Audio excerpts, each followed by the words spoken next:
Hi, this is Holly Seeloff, and this is my YouTube video for the third module in Information and Instructional Technologies. So the first question that they ask is, what were the primary messages of the Welsh video? And I think that the thing that I took away from that video was just how interconnected media is on the internet. I found it really interesting that they talked about the vast amount of information that's available through the social media sites.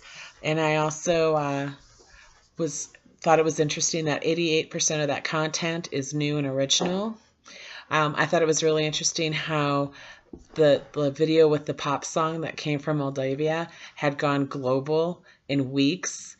And the kid who also posted his original song that he made actually resulted in a record deal. I think the thing that I took away from that video the most was that this is the community and the connections that the students that I'll be working with live in, that they do go on YouTube, that they're not just watching videos, but they're interacting with them, and that it's part of their social structure. I personally could relate to when they were talking about context collapse. I'm obviously not of a generation that grew up with social media and blogging and YouTube, and so having that context collapse, I can definitely relate to that. It's awkward for me to make YouTube videos and to not know the audience or have a person that I'm speaking to. I thought it was really interesting how they also talked for that there's an authenticity crisis, and it's difficult for kids to know what is real and who's being honest and who is playing a role, and how commercialized it's now become. So that it's just, to me, it's something to think about as an instructor, is using these types of tools in the classroom is to make students very aware that they have to verify their sources. They can't believe everything that they see on social media, and also to be able to make social connections on their own while being part of that global community.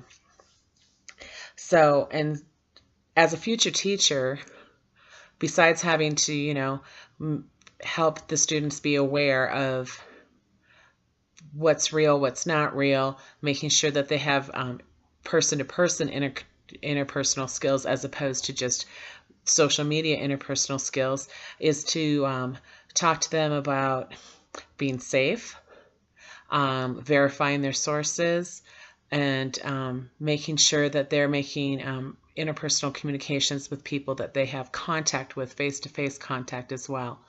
I think that these can be really powerful tools in the classroom. In one of my other classes for diverse learners, they talked about a global education project that I really want to implement in my future classroom, and I think that YouTube and some of these other sites would be very valuable to making sure that that happens. And I think that it's a good tool for having kids be able to access a variety of information coming to them from different ways, and also being able to be part of that global community that they're growing up in and is continuing to be part of the fabric of our society. I mean, our kids don't just have their local neighborhood that they're involved in. They're going to be involved in a global world. So I think that these would be really important tools to help them learn how to navigate them safely and effectively and in a healthy way. But it also expands their opportunities to meet and make connections with other people across the globe that they wouldn't be able to do. Just like in the Welsh video, where he was collaborating with a guy in Africa to do his video.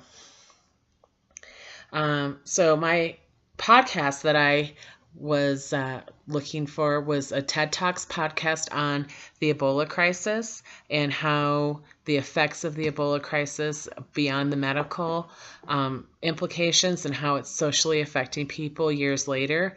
And how it's limiting their opportunities, and how the medical community came together as a global unit to fight the crisis, and now we need to come together to help these people integrate back into their homes and their families and their communities. How I would use that in a classroom would be to it's just a great way to have kids be able to access experts or people who have experienced things. It's almost like having a guest speaker come into your classroom, and it opens up discussions about the integration of global issues and the connectedness of the world. And you don't have to leave your classroom. You don't have to pay somebody to come in and talk about things that they're experts on. And so the cloud-based media that I used was Pocket, and it was actually pretty easy. And I did upload that TED Talk Ebola video. And I think that the Pocket cloud-based thing is pretty, for me, it's going to be a really good tool, because then I don't have to go and search for the videos that I want to use or the podcasts that I want to use for instruction, because they'll already be all laid out. And I also think that if you make a classroom password for the Pocket, then the kids can go back home and be able to read information or see videos or listen to podcasts or watch them to expand their learning experience and to also help them with review. So I think I answered all the questions. I hope everyone has a good night.